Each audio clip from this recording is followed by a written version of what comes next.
Malam hari di tanggal 1 Desember tahun 2010, Nathan Payet sedang terburu-buru untuk berangkat kerja. Nathan adalah sersan staf di pangkalan Nellis, Nevada, Angkatan Udara USA. Entah mengapa, alarmnya tidak berbunyi malam ini. Padahal selama karirnya sebagai tentara, tak pernah sekalipun Nathan telat seperti ini. Alarmnya selalu berhasil membangunkan Nathan tepat waktu, kecuali hari itu. Nathan terbangun di jam 11 malam dan langsung membangunkan istrinya, Michelle. Dia pergi mandi, mengenakan pakaian dinas, berpamitan kepada istrinya, dan masuk ke garasi mobil. Nathan menyalakan mesin mobilnya dan perlahan-lahan mulai keluar dari garasi. Namun tiba-tiba, sesosok orang asing muncul dan melepaskan tembakan. Istri dan anak-anaknya langsung menghambur keluar, mendapati si kepala keluarga itu terkapar berlumuran darah. Jam 11.30 malam, operator 911 menerima panggilan darurat dari Michelle. Nathan yang sekarat dilarikan ke rumah sakit. Namun, terlepas dari semua upaya dokter untuk menyelamatkan Nathan, pria itu tak tertolong lagi. Nathan Payet tutup usia di umur 28 tahun, usia yang masih sangat muda bagi tentara yang dikenal sangat berdedikasi tinggi, baik dan dicintai semua orang. Terima kasih sudah klik video ini, selamat datang di channel The Purbas. Apa kabar kalian hari ini? Saya harap, semoga kalian semua dalam keadaan sehat dan sejahtera, tak kurang satu apapun. Kalau sekarang ada yang sedang terbaring sakit, mari kita doakan bersama, semoga lekas sembuh dan bisa segera beraktivitas kembali. Seperti biasa, saya kembali akan membawakan sebuah kisah nyata kasus kriminal. Namun sebelum mulai, saya ingatkan kepada kalian yang memiliki masalah atau sensitif dengan konten berbau kejahatan dan pembunuhan, sebaiknya segera skip video ini dan tidak lanjut menonton.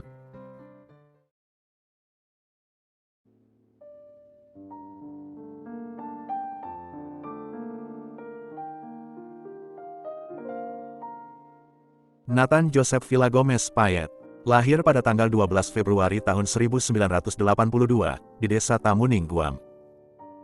Guam adalah sebuah pulau yang wilayahnya terpisah dari kawasan Amerika Serikat, namun dimiliki oleh negara Paman Sam itu. Gedung Putih bertanggung jawab dalam urusan keamanan dan menentukan kebijakan luar negeri, namun Guam memiliki pemerintahan sendiri untuk mengatur urusan dalam negeri mereka. Guam adalah pulau kecil yang berada di Samudra Pasifik, memiliki keindahan alam yang luar biasa. Dengan pantai dan sejarah masa lalunya, Guam menjadi destinasi liburan yang populer. Nathan yang dilahirkan di pulau tersebut, hadir ke dunia di tengah-tengah keluarga besar yang harmonis dan penuh kasih sayang. Dia memiliki 3 orang saudara laki-laki, Matthew, Eric, Anthony, dan seorang saudara perempuan, Carmela. Anak-anak di keluarga Payet terkenal sangat baik dan rajin membantu kedua orang tua mereka dalam pekerjaan rumah, terkhusus Nathan yang lebih menonjol di antara saudara-saudaranya. Nathan adalah anak yang mudah bergaul, sangat kompak dengan saudara-saudaranya, dan berprestasi di sekolah. Baik itu di rumah, di sekolah, maupun di pergaulan, Nathan selalu menjadi pusat perhatian. Di komunitas kecil mereka, semua orang kenal Nathan, dan semuanya memiliki kesan yang positif terhadap Nathan. Karena tinggal di pesisir, sejak kecil Nathan suka berenang dan surfing. Dia menghabiskan hampir semua waktu luangnya dengan berada di pantai, baik itu sendirian maupun bersama saudara dan teman-teman, menikmati aktivitas air dan cerahnya cuaca. Memasuki masa SMA, karena di desanya tidak ada sekolah menengah, Nathan terpaksa mendaftar sekolah di SMA yang berada di desa tetangga. Di SMA inilah, Nathan kemudian bertemu dengan gadis yang akan menjadi istrinya di masa depan, Michelle Chuck. Nathan dan Michelle sama-sama jatuh cinta pada pandangan pertama. Di hari pertama mereka menginjakkan kaki di SMA, hari demi hari rasa cinta di antara mereka terus tumbuh berkembang, hingga keduanya pun lulus SMA. Di tahun 2000, hanya beberapa bulan setelah hari kelulusan, Nathan melamar Michelle. Selain karena mereka saling mencintai, keputusan Nathan untuk melamar Michelle adalah karena kondisi keluarga kekasihnya itu yang miskin. Nathan ingin merawat dan melindungi Michelle yang sudah tidak memiliki ibu. Lamaran itu diterima dengan sangat bahagia. Terlebih lagi, sejak awal hubungan mereka memang direstui oleh keluarga Payet. Namun karena usia mereka yang masih sangat muda, dan keduanya belum punya uang untuk menyelenggarakan pesta pernikahan, dengan izin kedua belah pihak keluarga, Nathan dan Michelle memutuskan untuk hidup bersama tanpa menikah. Kewajiban untuk mencari nafkah dihandle sendiri oleh Nathan, yang bekerja sebagai resepsionis di sebuah hotel lokal. Penghasilan Nathan dari pekerjaan itu sebenarnya cukup untuk sewa rumah, cukup untuk kebutuhan sehari-hari, namun tidak cukup lagi saat anak mereka lahir. Di tahun 2001, anak pertama mereka lahir, seorang putra yang diberi nama Dion. Gaji Nathan di hotel sudah tidak cukup lagi untuk memenuhi kebutuhan bayi mereka. Oleh karenanya, Nathan ingin mencari pekerjaan lain dengan penghasilan yang lebih baik. Keinginannya itu menggiring Nathan untuk bergabung dengan Angkatan Udara Amerika Serikat. Untungnya, Nathan berhasil lolos seleksi dan mengikuti pendidikan. Setelah lulus, Nathan ditugaskan ke pangkalan udara yang berlokasi di Alaska. Michelle tetap tinggal di Guam bersama putra mereka. Namun setiap bulan Nathan mengirim uang yang cukup untuk hidup sang kekasih dan anaknya, yang bahkan cukup untuk membeli sebuah rumah. Di tahun berikutnya, anak kedua mereka lahir, seorang putri yang diberi nama Niara. Nathan sangat termotivasi untuk menjalani tugasnya dengan sangat baik, demi supaya dua anak dan kekasihnya memiliki hidup yang layak. Akhirnya, setelah 6 tahun ngumpulin kebo, Nathan dan Michelle pun meresmikan hubungan mereka dalam ikatan pernikahan, dengan pesta yang meriah. Nathan yang adalah anak nomor 4, menjadi yang pertama menikah mendahului abang-abangnya. Hidup pasangan suami istri ini berjalan baik dari hari ke hari, hingga pada tahun 2006, mereka harus meninggalkan kampung halaman, karena Nathan dimutasi ke pangkalan udara yang berada di Arizona, di mana dia mendapat promosi jabatan sebagai ketua tim muat senjata untuk pesawat tempur, dan di sana juga Nathan mendapatkan pelatihan di bidang manajemen logistik.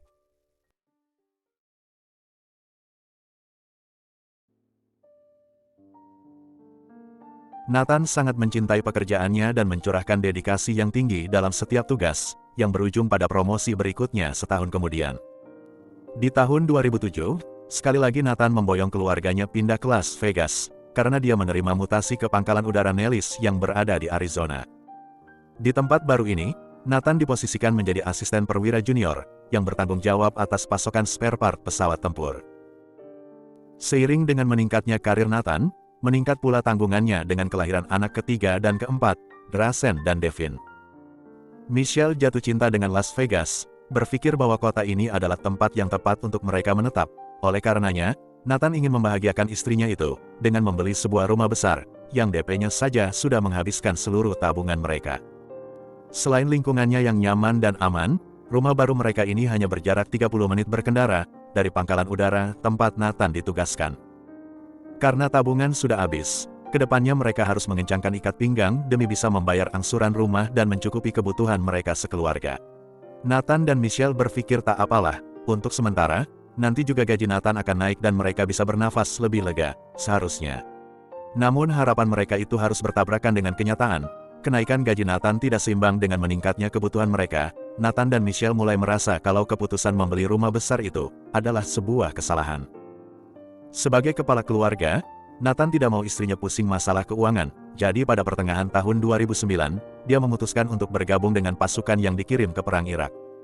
Sebagai tentara yang dikirim ke medan perang, Nathan menerima bonus besar, yang bisa mengatasi masalah keuangan mereka, walaupun selama 6 bulan dia harus berjauhan dengan istri dan 4 anaknya.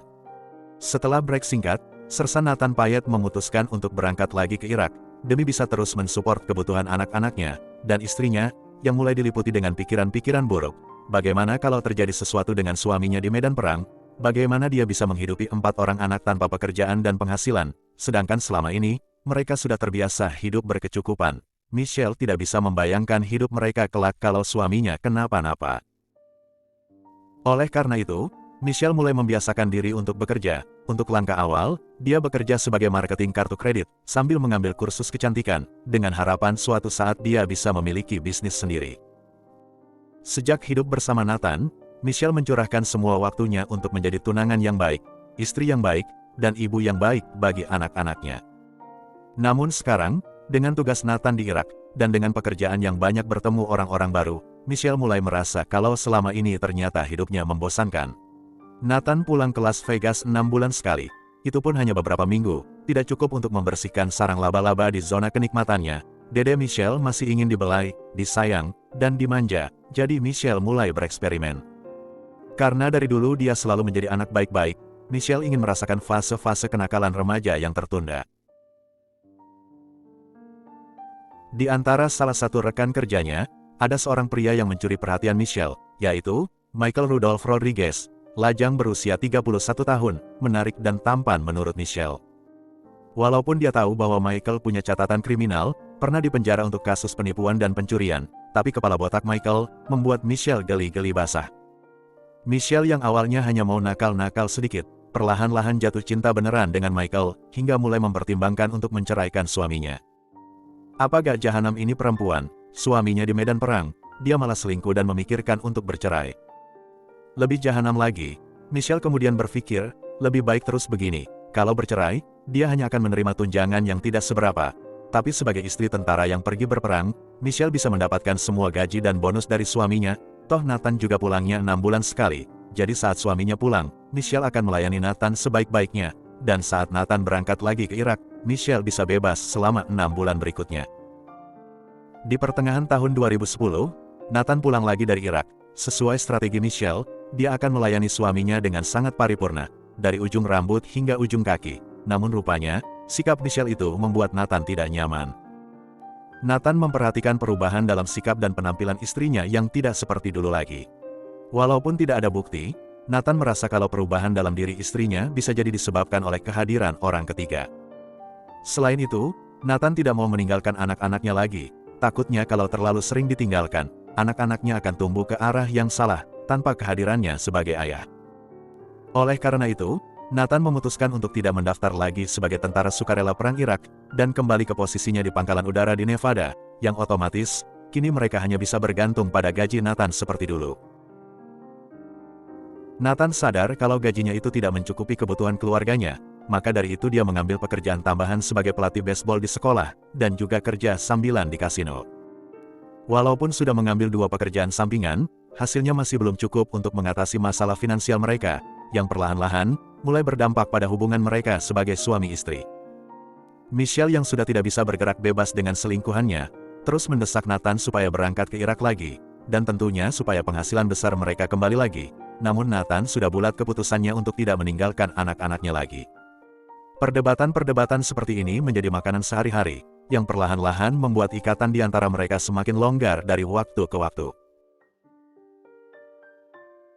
Niat untuk bercerai muncul kembali di kepala Michelle, namun lagi-lagi dia berpikir, lebih baik menjadi istri Nathan daripada hidup menjanda, hingga suatu hari, Michelle menemukan sebuah dokumen yang memutarbalikkan akal sehatnya.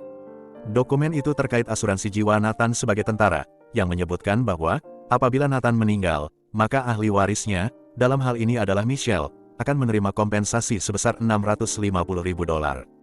Ini adalah solusi yang dicari Michelle sejak dulu. Setelah menimbang-nimbang, Michelle membulatkan tekad untuk menjadi janda, tapi bukan sebagai janda cerai hidup, melainkan janda cerai mati.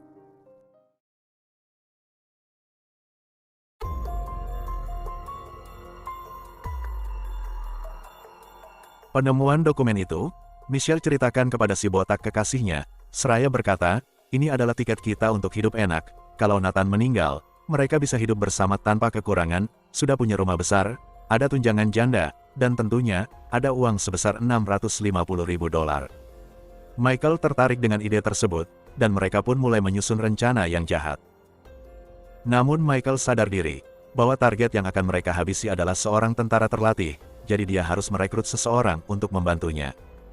Michael kemudian mengajak teman satu selnya dulu di penjara, Corey Alexis Hawkins, dan kekasihnya, Jessica, dengan iming-iming bayaran sebesar $20.000. Setelah kumpul berempat, Jessica berkata bahwa nanti mungkin saja perselingkuhan Michael dan Michelle akan terendus oleh polisi, jadi ada baiknya mereka mengajak satu orang lagi untuk bergabung. Jessica mengajak Shannon temannya, seorang bintang film Oh Yes Oh No, yang nantinya berfungsi untuk menjadi alibi bagi Michael. Kalau nanti polisi menanyai keberadaan Michael di waktu kejadian, maka Shannon akan muncul dan bersaksi bahwa Michael ada bersamanya saat itu. Akhir tahun 2010, di tanggal 1 Desember adalah hari di mana komplotan ini akan melaksanakan rencana mereka. Jam 7.30 malam, Nathan yang tertidur di sofa, dibangunkan oleh istrinya yang kemudian mengajak Nathan untuk masuk ke kamar. Coba bayangkan bagaimana lelahnya Nathan menjalani 3 pekerjaan sekaligus, namun masih belum cukup untuk membuat istrinya bersyukur. Setelah masuk kamar, Michelle mengajak Nathan untuk bercinta. Mungkin di pikirannya, ini adalah terakhir kalinya Michelle bisa menikmati tubuh Nathan yang masih hangat. Selesai bercinta, mereka ngobrol sebentar hingga Nathan kembali tertidur pulas. Sejatinya, Alarm Nathan akan membangunkannya di jam 10 malam, namun Michelle mematikan alarm tersebut sebelum waktunya berdering, karena Michael dan Corey belum standby di posisi mereka.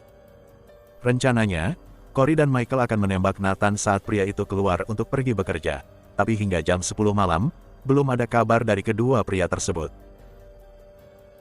Sekitar jam 11 malam lewat 45 menit, pesan teks dari Michael masuk ke handphone Michelle yang berkata, "Kontrak Tuan Van Dijk sudah siap untuk ditandatangani. Kalau kau merasa ada masalah dengan kontrak tersebut, kita bisa menundanya untuk beberapa hari ke depan." Ini adalah bahasa kode yang mereka sepakati, yang mana maksudnya, Tuan Van Dijk adalah Nathan, dan kontrak yang Michael sebutkan adalah rencana pembunuhan mereka terhadap Nathan. Nathan terbangun di jam 11 malam, dia membangunkan istrinya yang pura-pura tidur lalu masuk ke kamar mandi. Saat Nathan sedang mandi, Michelle membalas pesan dari Michael dan berkata, "Suamiku baru bangun tidur dan sedang bersiap-siap untuk berangkat kerja. Aku minta maaf kalau kontrak kerja dengan Tuan Van Dijk ini membuatmu pusing." Tak lupa Michelle menyelipkan emotikon LOL tertawa terbahak-bahak di akhir pesan tersebut. Nathan yang sudah siap dengan seragamnya, berpamitan kepada Michelle dan masuk ke garasi. Beberapa menit kemudian, Michelle mendengar suara tembakan dari arah luar, yang artinya, Michael dan Corey sudah melaksanakan tugas mereka.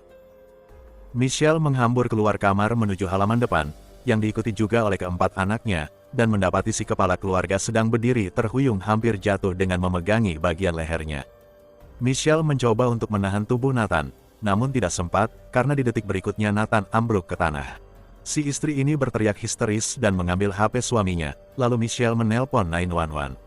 Ambulans datang dan membawa Nathan ke rumah sakit, namun nyawa pria 28 tahun itu tidak berhasil diselamatkan. Nathan kehilangan banyak darah, akibat luka tembak di bagian lehernya. Sementara itu, para pelaku, Michael dan Corey, melarikan diri dari TKP setelah mereka mengeksekusi Nathan. Corey kembali ke apartemennya di mana Jessica dan Shannon sudah menunggu. Corey dan Jessica membuang semua barang bukti kejahatan, sementara Michael dan Shannon pergi ke hotel untuk menciptakan alibi. Kompleks perumahan tempat tinggal keluarga Payet dikenal sebagai kawasan yang aman, dan belum pernah ada kasus kejahatan yang terjadi, sehingga membuat para tetangga terguncang. Polisi datang ke rumah tersebut dan melakukan olah TKP, sementara detektif mulai menanyai beberapa orang, termasuk Michelle. Menurut Michelle, dia benar-benar tidak punya ide tentang siapa yang telah membunuh suaminya, dan apa yang melatar belakangi penembakan tersebut.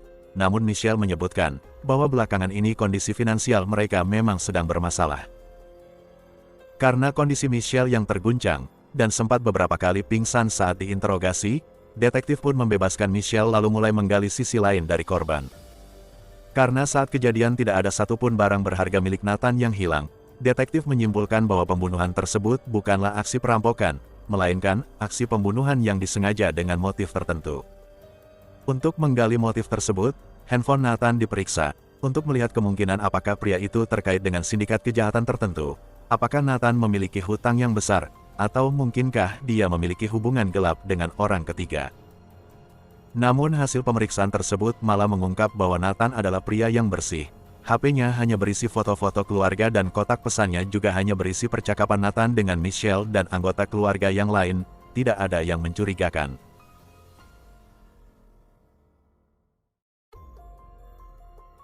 Keluarga Payet, orang tua dan saudara-saudara Nathan terbang dari Guam ke Las Vegas untuk menghadiri upacara penghormatan terakhir bagi Nathan di pangkalan militer, sekaligus membawa jasad Nathan pulang untuk dimakamkan di kampung halamannya. Saat bertemu Camelia, ibu mertuanya, Michelle menangis dan kembali pingsan. Namun entah mengapa, dengan instingnya sebagai perempuan dan sebagai ibu, Camelia bisa merasakan bahwa air mata dan duka yang dipertontonkan oleh menantunya itu palsu. Eric, abang Nathan juga bercerita bahwa seminggu sebelum kejadian, dia dan istrinya, Veronica, mengunjungi Nathan dan Michelle untuk merayakan Thanksgiving bersama. Dalam kunjungan tersebut, Eric bisa melihat dengan jelas kerenggangan hubungan si adik dengan iparnya, tidak seperti yang dia lihat dulu saat keduanya masih tinggal di Guam. Selanjutnya Nathan juga menyebutkan kepada Eric, bahwa dia curiga istrinya selingkuh, namun Nathan tidak memiliki bukti pengkhianatan istrinya itu. Saat upacara penghormatan Nathan secara militer digelar, seluruh keluarga menghadiri prosesi tersebut, kecuali Michelle yang memilih untuk berdiam diri di rumah. Lagi-lagi sikap Michelle itu menimbulkan kecurigaan bagi keluarga Payet. Kecurigaan tersebut mereka ceritakan kepada polisi.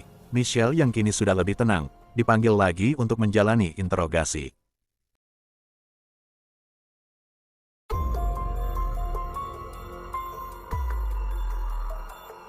Dalam investigasi, polisi sebelumnya sudah mendapatkan informasi dari beberapa tetangga yang melihat ada mobil terparkir di depan rumah keluarga Payet, dan setelah penembakan tersebut, mobil misterius itu menghilang. Di interogasi kedua, detektif menanyai Michelle tentang mobil misterius itu, dan mengejutkan, Michelle berkata bahwa rekan kerjanya, Michael Rudolph Rodriguez, memiliki mobil yang serupa dengan yang dideskripsikan oleh para saksi. Entah apa maksud Michelle menyebutkan nama Michael. Apakah dia keceplosan, ataukah ini bagian dari rencana mereka? Namun yang jelas, detektif mulai menyelidiki siapa si pria yang bernama Michael ini. Dengan mudah detektif berhasil menemukan informasi tentang Michael, yang mana namanya ada di dalam database kepolisian, atas kasus yang membuatnya mendekam di penjara beberapa tahun sebelumnya. Michael dibawa ke ruang interogasi, di mana dia menjawab bahwa di malam itu, sekitar jam 9 malam, dia pergi berbelanja ke supermarket, dan bertemu dengan seorang gadis cantik bernama Shannon. Mereka ngobrol selama 1 jam lebih di coffee shop, lalu sepakat untuk melanjutkan obrolan itu di kamar hotel. Michael menjelaskan bahwa mereka tiba di hotel sekitar jam 11 malam, dan mereka menghabiskan sepanjang malam bercinta di kamar hotel tersebut. Untuk memverifikasi keterangan Michael, tentunya detektif memanggil Shannon ke kantor polisi. Hal ini sesuai dengan rencana komplotan Michelle dan Michael, di mana seharusnya Shannon memvalidasi keterangan si botak, bahwa mereka bertemu lalu check-in di hotel jam 11 malam, dan menghabiskan waktu semalaman berdua di kamar hotel.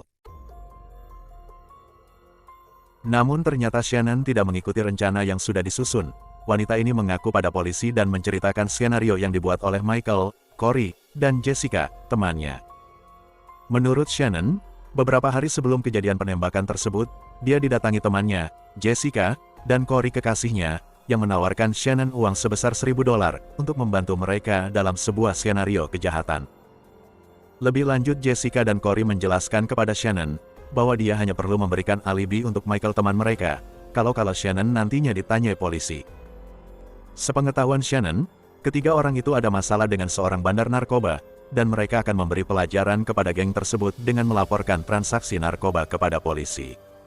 Agar tidak dicurigai sebagai cepu, Michael butuh Shannon sebagai alibi. Berpikir bahwa tindakan mereka adalah hal yang benar, dan tergiur dengan bayaran sebesar $1.000, Shannon menerima tawaran itu.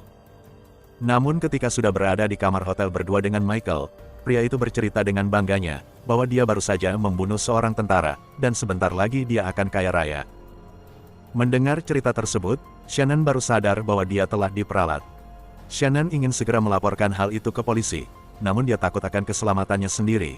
Entah apa yang bisa dilakukan oleh Michael, Corey dan Jessica terhadap dirinya, karena sudah jelas bahwa mereka telah melakukan pembunuhan terhadap seseorang. Pemanggilannya ke kantor polisi untuk memverifikasi alibi Michael, Shannon gunakan untuk mengaku dan menceritakan apa yang dia ketahui di dalam kamar hotel. Keterangan dari Michael dan Shannon kemudian diverifikasi ke CCTV hotel, yang menunjukkan bahwa Michael telah berbohong. Mereka tiba di hotel tersebut pada jam 11.45 malam, bukan jam 11 malam seperti keterangan Michael sebelumnya. Berdasarkan keterangan dari Shannon, detektif langsung menangkap Michael, Corey, dan Jessica, di mana ketiganya membantah keterlibatan mereka dalam kasus pembunuhan Nathan.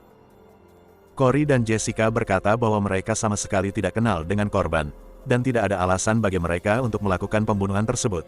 Sementara Michael berdalih bahwa dia hanyalah rekan kerja dari istri korban, itu pun tidak terlalu akrab, jadi dia tidak punya motif terhadap korban.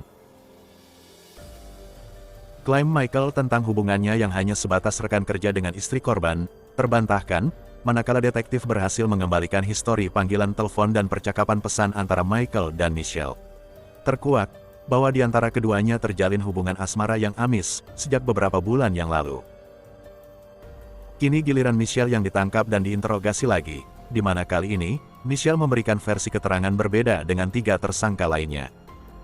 Michelle membenarkan bahwa mereka telah menyusun rencana jahat untuk menghabisi suaminya, demi mendapatkan uang asuransi senilai $650.000, Namun kemudian, dia menyesal dan ingin membatalkan rencana itu.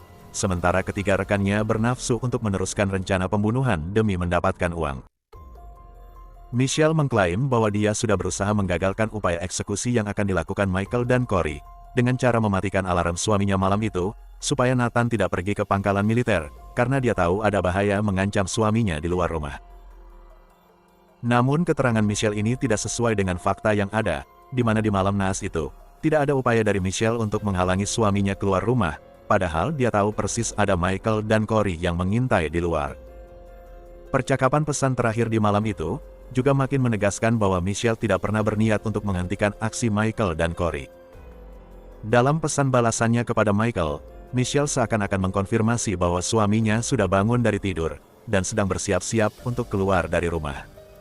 Lebih parahnya, dia menambahkan emotikon LOL di akhir pesannya itu. Keterangan Michelle ini dikonfrontasi kepada Michael dan Corey, di mana kedua pria itu masih berpegang pada keterangan awal mereka, bahwa mereka tidak terlibat dalam kematian Nathan Payet. Sementara itu, Jessica kekasih Corey, mulai ketakutan dan buka suara. Jessica menceritakan semua rencana pembunuhan terhadap Nathan Payet, persis sama dengan yang diceritakan oleh Michelle. Namun yang berbeda, Jessica menegaskan bahwa tidak ada niatan dari Michelle untuk membatalkan aksi mereka. Semua berjalan sesuai rencana, dari awal hingga malam eksekusi. Dengan pengakuan Jessica ini, bersama barang bukti dan petunjuk lainnya, sudah cukup bagi detektif untuk menyerahkan kasus ini kepada jaksa.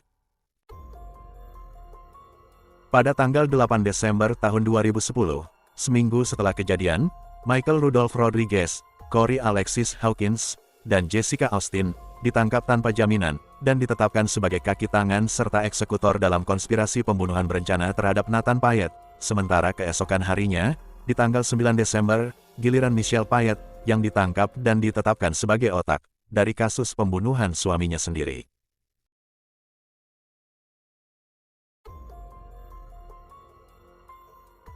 Berkas dakwaan keempat tersangka rampung sebulan kemudian, di tanggal 4 Januari tahun 2011, jaksa mendakwa Michelle Payet sebagai otak dari pembunuhan berencana terhadap suaminya, Nathan Payet.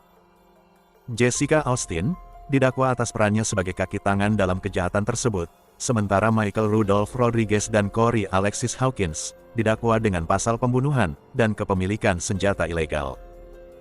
Proses persidangan bagi empat terdakwa berlangsung hingga 5 tahun kemudian, di mana sejak awal, hanya Jessica yang mengaku bersalah, sementara ketiga terdakwa lainnya masih mengklaim bahwa mereka tidak bersalah. Michael dan Corey bersikeras bahwa mereka tidak terlibat dalam pembunuhan tersebut, walaupun alibi mereka lemah dan ada banyak bukti yang memberatkan mereka, termasuk kesaksian dari Michelle, Jessica, dan Shannon. Sementara Michelle juga mengaku tidak bersalah, dan mengklaim bahwa ketiga rekannya itu terus melanjutkan rencana pembunuhan, di saat dia sudah memutuskan untuk membatalkan aksi mereka. Pada tanggal 29 September tahun 2015, Michael Rudolph Rodriguez mengaku bersalah untuk menghindari hukuman mati.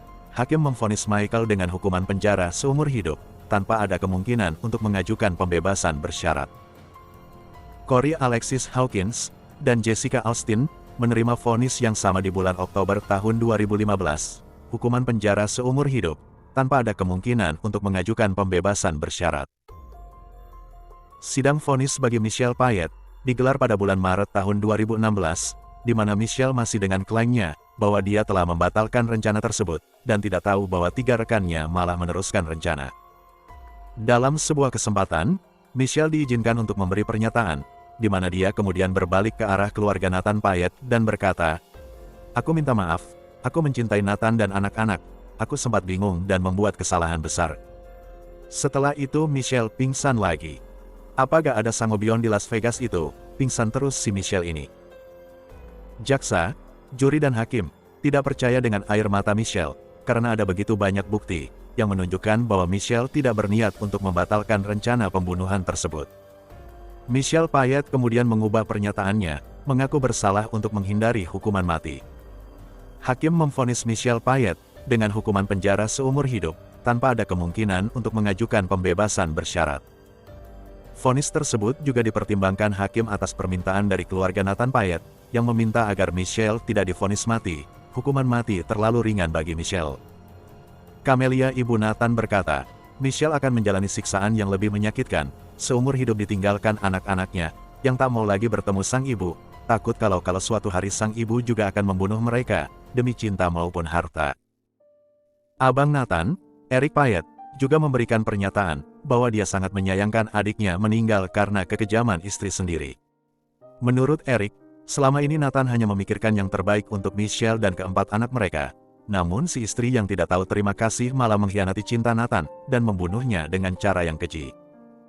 Veronica istri Eric juga diminta untuk berbicara, di mana dia berkata bahwa dia tidak terlalu mengenal Nathan dengan baik.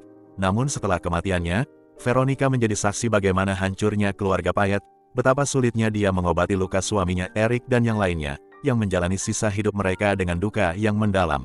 Hidup mereka tanpa Nathan tidak akan pernah sama lagi. Satu-satunya hal baik yang bisa mengurangi kesedihan mereka adalah bahwa keempat tersangka akan menghabiskan seumur hidup di penjara.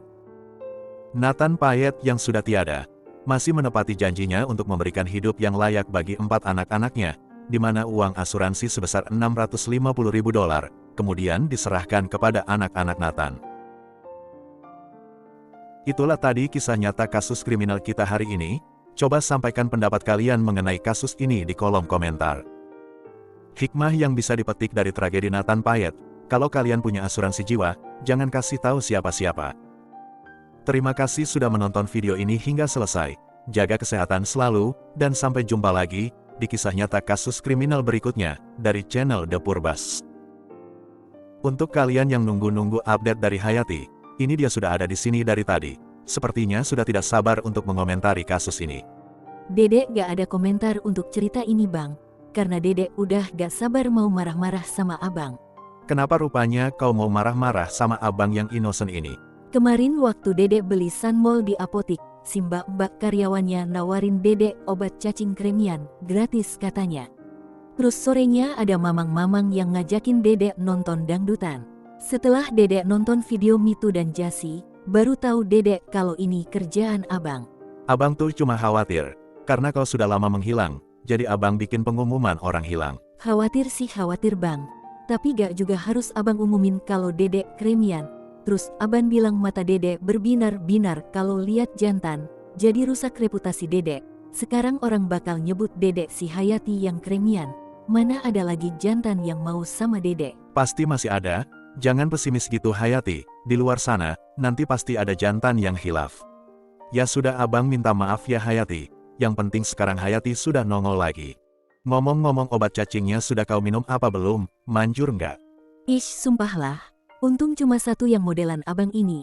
Kalau ada banyak, Sangobion gak laku lagi, bikin orang naik darah terus.